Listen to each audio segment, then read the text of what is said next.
لک الحمد یا اللہ والصلاة والسلام علیک یا حبیب اللہ وعلی آلک و اصحابک سیدی یا رسول اللہ صلی اللہ تعالی علیہ وسلم اما بعد۔ پروردگار عالم نے اپنے بندوں پر جو خاص انعامات کیے ہیں ان میں ایک عظیم الشان اور قابل قدر انعام رمضان بھی ہے۔ ماہ رمضان المبارک کے فیضان کا کیا کہنا۔ اللہ رب العزت نے اس کی ایک ایک گھڑی میں بے شمار خیر و برکت جمع فرما دی۔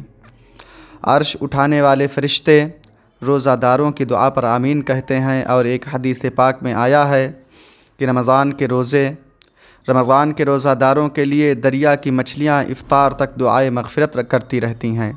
اسلام میں عبادت دو طرح کی ہے، ایک ظاہری عبادت جیسے نماز، جہاد اور حج وغیرہ، اور دوسری باطنی عبادت جیسے روزہ، نیک نیتی اور پاکیزہ خیالی وغیرہ۔ ان دونوں میں باطنی عبادت کو زیادہ اہمیت حاصل ہے، کیونکہ باطنی احوال اللہ اور بندوں کے درمیان پوشیدہ معاملات ہیں، یہاں تک کہ بندہ انہیں ظاہر کرے۔ اسی وجہ سے ایک حدیث پاک میں فرمایا گیا، روزہ عبادت کا دروازہ ہے۔ اس ماہ مبارک میں اللہ رب العزت امت محمدیہ صلی اللہ تعالی علیہ وسلم کو 5 مخصوص نعمتوں سے سرفراز فرماتا ہے۔ سرکار دو جہاں صلی اللہ تعالی علیہ وسلم کا فرمان مبارک ہے کہ میری امت کو ماہ رمضان میں 5 چیزیں ایسی عطا کی گئی ہیں جو مجھ سے پہلے کسی نبی کو نہ ملیں۔ نمبر 1، جب رمضان المبارک کی پہلی رات ہوتی ہے تو اللہ عز و جل ان کی طرف رحمت کی نظر فرماتا ہے، اور جس کی طرف اللہ عز و جل نظر رحمت فرمائے گا اسے کبھی عذاب نہ دے گا۔ نمبر 2، شام کے وقت ان کے منہ کی بو، یعنی جو بھوک کی وجہ سے ہوتی ہے، اللہ تبارک و تعالیٰ کے نزدیک مشک کی خوشبو سے زیادہ بہتر ہے۔ نمبر 3، فرشتے ہر رات اور دن ان کے لیے دعائے مغفرت کرتے رہتے ہیں۔ نمبر 4، اللہ تعالیٰ جنت کو حکم فرماتا ہے، میرے نیک بندوں کے لیے آراستہ ہو جا، عن قریب وہ دنیا کی مشقت سے میرے گھر اور کرم میں آرام پائیں گے۔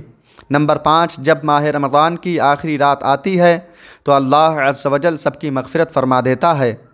قوم میں سے ایک شخص نے کھڑے ہو کر عرض کی، یا رسول اللہ صلی اللہ تعالی علیہ وسلم، کیا یہ لیلۃ القدر ہے؟ ارشاد فرمایا، نہیں۔ کیا تم نہیں دیکھتے کہ مزدور جب اپنے کاموں سے فارغ ہو جاتے ہیں تو انہیں اجرت دی جاتی ہے؟ حضرت علامہ مفتی احمد یار خان نعیمی رحمۃ اللہ تعالی علیہ تفسیر نعیمی میں فرماتے ہیں، اس ماہ مبارک کے کل 4 نام ہیں۔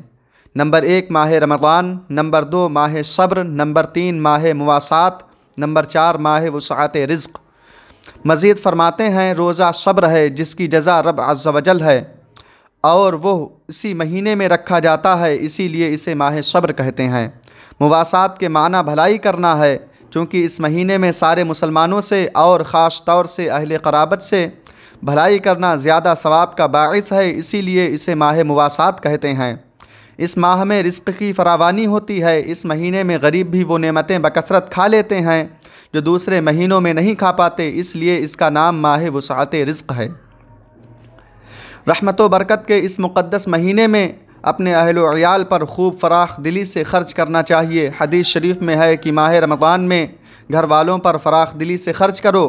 امیر المؤمنین حضرت عمر فاروق اعظم رضی اللہ تعالی عنہ فرماتے ہیں، اس مہینے کو خوش آمدید کہو جو ہمیں پاک کرنے والا ہے۔ پورا رمضان خیر ہی خیر ہے، دن کا روزہ ہو یا رات کا قیام، اس مہینے میں خرچ کرنا جہاد میں خرچ کرنے کا درجہ رکھتا ہے۔ حضرت سیدنا عبداللہ ابن عباس رضی اللہ تعالی عنہما سے روایت ہے کہ سرکار دو جہاں صلی اللہ تعالی علیہ وسلم نے ارشاد فرمایا، جس نے مکہ معظمہ میں رمضان پایا اور روزہ رکھا اور رات میں جتنا میسر آیا قیام کیا، تو اللہ عز و جل اس کے لیے اور جگہ کے مقابلہ میں 1,00,000 رمضان کا ثواب لکھے گا، اور ہر دن ایک غلام آزاد کرنے کا ثواب، اور ہر رات ایک غلام آزاد کرنے کا، اور ہر روز جہاد میں گھوڑے پر سواری کرنے کا ثواب، اور ہر دن اور رات میں نیکی لکھے گا۔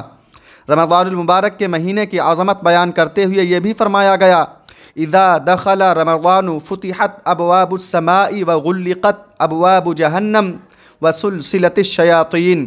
جب رمضان کا مہینہ آتا ہے تو آسمان یعنی رحمت کے دروازے کھول دیے جاتے ہیں اور جہنم کے دروازے بند کر دیے جاتے ہیں، اور شیطانوں کو زنجیروں میں جکڑ دیا جاتا ہے، اور بخاری شریف کی ایک روایت میں آیا اذا جاء رمضان فتحت ابواب الجنہ، جب رمضان کا مہینہ آتا ہے تو رحمت کے دروازے کھول دیے جاتے ہیں۔ اس میں کوئی شک و شبہ نہیں کہ اس مبارک مہینے میں اللہ کی رحمتوں کی موسلا دھار بارشیں ہوتی ہیں۔ اس مقدس مہینے میں مومنوں کی دعائیں قبول ہوتی ہیں۔ رمضان کے فضائل و برکات بہت ہیں، عقل مندوں کے لیے اشارہ کافی ہے۔ بس کوشش کیجئے کہ رمضان کی مقدس ساعتوں سے زیادہ فائدہ اٹھا کر اپنے نامہ اعمال کو زیادہ سے زیادہ وزنی بنا سکیں۔ اللہ تبارک و تعالیٰ کی بارگاہ میں دعا ہے کہ مولا عز و جل ہم سب کو اس ماہ مبارک کی تعظیم و تکریم کرنے اور اس میں خوب عبادت و ریاضت کرنے کی توفیق عطا فرمائے۔